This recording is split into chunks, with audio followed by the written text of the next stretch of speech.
Hello, everyone. So, my next story to read is Puss in Boots, and this is one of my favorites.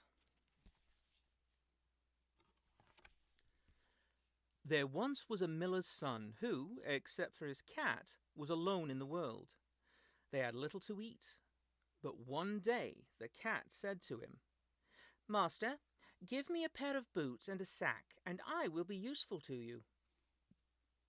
The miller's son handed over these things, and Puss in Boots went into the woods, where he caught some wild rabbits. He put them in the sack and took them to the king, saying, "Here is a present for you from my master, the Marquis of Carabas." And there's the lovely pictures.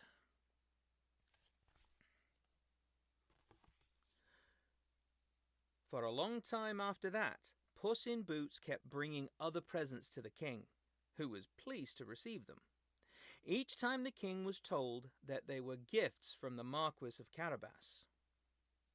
One day, Puss told the miller's son, "Do as I say, and do it at once. Bathe in the water of the river around the bend in the road, and stay there until the king's carriage comes by." And the miller's son did exactly that.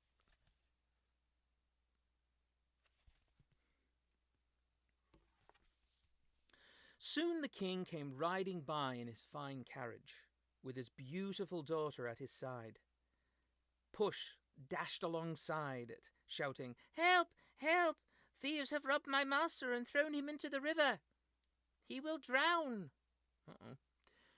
Recognizing Puss, the king stopped his carriage. He remembered that the Marquis of Carabas had given him many, many fine presents, so he ordered his men to pull the Marquis out of the river.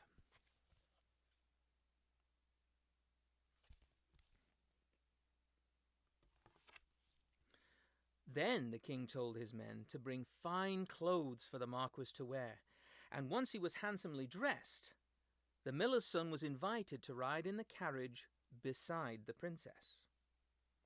Meanwhile, Puss in Boots ran ahead. To some farmers working in the fields, he said, "The king will soon ride by in his carriage. If he asks who owns all this fine land, tell him it belongs to the Marquis of Carabas." And the farmers agreed to do so.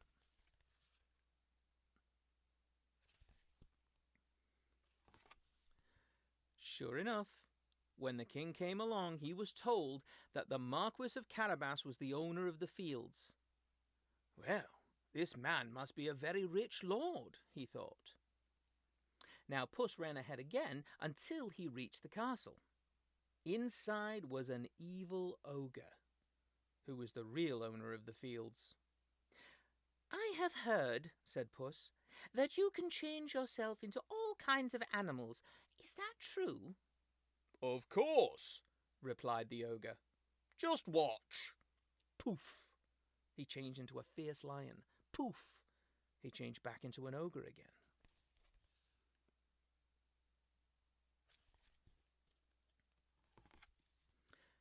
"But a lion is so big," said Puss. "Can you change yourself into a mouse?"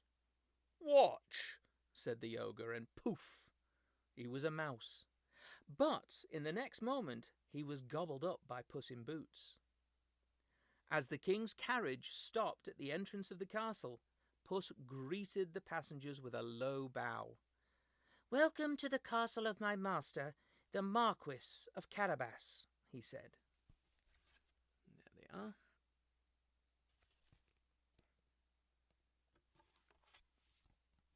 The king was now sure that the cat's master was a very great lord, so he gave the princess in marriage to him.